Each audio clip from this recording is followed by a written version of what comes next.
First things first, guys and gals, I need you to do me a huge freaking favor. Huge. Go down into the corner. Actually, it's probably this corner, isn't it? And hit subscribe, hit like. Yeah, I've been putting out videos since freaking '08, dude, '09. OG stuff, old school, back in the day. And I love making them. I love you guys watching them, but I need your support to kind of keep it going on, dude. So make sure you subscribe and tell your buddies about mikeybalzz fishing and get them to subscribe and like.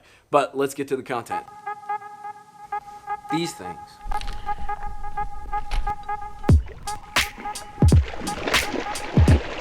Well, along with all the 40 other messy, oh yeah, by the way, zip ties will solve the world's problems. Along with the 40 other like random messy things I have here, I do have some swim jig trailers or bladed swim jig trailers. I keep it super simple when it comes to the swim jigs. So one of my favorites, and I don't think this one gets enough credit because everybody wants to put like flappy doodle stuff on a freaking chatterbait. Well, dude, a chatterbait's already going, and if you've ever fished one, like that blade thumps, dude. It's like being smacked on the hand like 14 times. Well, not even 14, but every time you reel, it's like do do do do do. Why do you need more thump? I mean, sometimes you do, but so for that reason, one of my favorite like deals is a fluke style bait. This is a Gambler Super Stud. Little inside trick. Okay, so yeah, a fluke is a fluke is a fluke. Not really, actually. So I've used like zoom flukes and stuff. Like those work great. The reason I actually like this one, and this is a super stud, and it's a reason that some people might not like it for fishing open water sometimes, is that it's super soft. So what happens when you put this thing on the back of the chatterbait? Dude, it's straight, right? Yeah. But the chatterbait's already doing some side-to-side motion. So what happens is this thing, dude, it freaking just kicks back and forth, but it's super subtle. And it looks real, dude. It looks like what like the minnows or like the shad and the bait actually look like when they're swimming around instead of going like that. Like, that's not real. Even though I do throw stuff like that, which we'll talk about.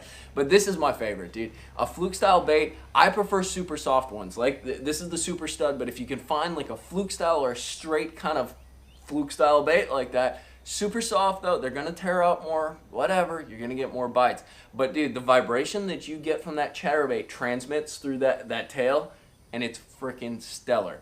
And not a lot of people are doing that because it seems too subtle. But dude, those fish, like think about where those fish are living. If they're in dirty, dark water, they're still feeling and hearing things that are like totally camouflaged with their surroundings. So why wouldn't they eat that? All right, sticking with some of the more compact baits, my other favorite, and this is if I want to move a little more water, say the water's a little tinged, or just say they're super active fish. Sometimes you get fish that are just, they want more activity, they want more kick. Maybe later in the season as you move towards like summer, pre-summer and that. Those fish are active, they want to eat, they want to chew, you want to show them something moving and triggering as much as possible. Gambler Burner Craw, or anything with like flappy doodles on them. Anything with like a cut, kind of a curled or a U-tail on it. The reason I like this guy is you can see the plastic super thick on the body.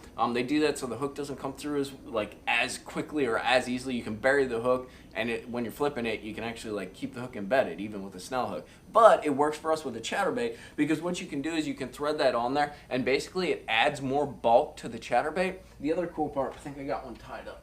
Yeah, hold on for just a sec. I got one tied up right here. You'll notice too, because of the bulk and you get it on there, it actually pushes out the skirt.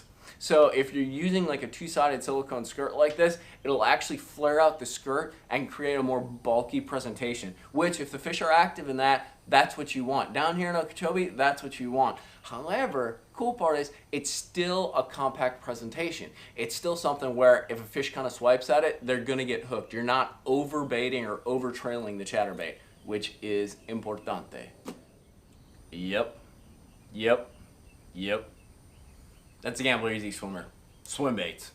Don't care what it is. I like this one. But I've heard about guys putting a Big Easy on. This is I believe it's a 4 1/4 or a 4.5 inch swim bait. 5 inch swim bait like a Gambler Big Easy.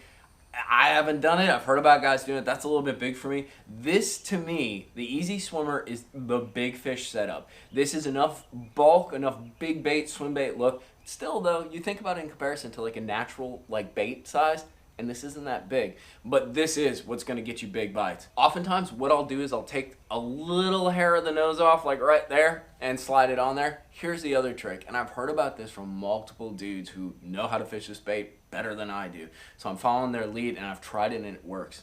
So yeah, let's put the swim bait on that way. No, dude, put the swim bait on that way. So what you do is you put the swim bait on upside down on your chatterbait or your bladed swim jig.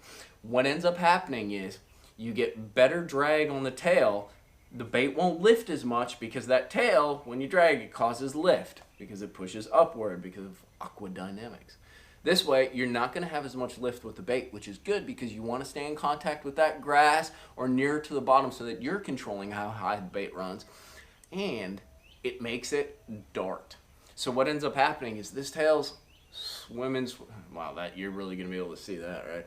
Swimming, swimming, swimming, and that water rushing over it every once in a while causes the bait to sort of S, almost like an S waver. It just woo goes out, but then it retrues. As long as you're using a quality chatterbait, makes for a crazy reaction. Those fish, it's just like a crankbait, dude. We talked about that before. When it hits something, when it does some erratic motion, and it doesn't mean it has to be because it's being ripped out of the grass or hits the grass. It can just be swimming around and it just darts funny. Like, that's the beauty of that chatterbait. And when you do that little upside down rig, you get a lot of that. So that's my big bite go-to, the easy swimmer.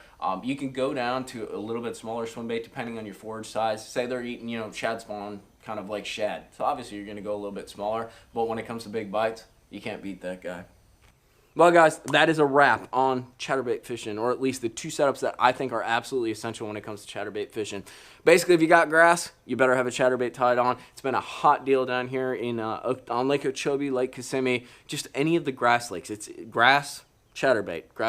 It's the grass crankbait, if you will. That's a good way to look at it. So grab yourself one, try those techniques, try the different setups, or you can just get one. Depending on where you're fishing, you're going to know what you need. You got a ton of grass, you fishing it freaking thick, you go with the one setup, straight braid. Fishing more open water with isolated or stranded grass, you go with the fluorocarbon. So it's pretty straightforward. That's the way I like to keep it. Efficient, straightforward, real fishing, right?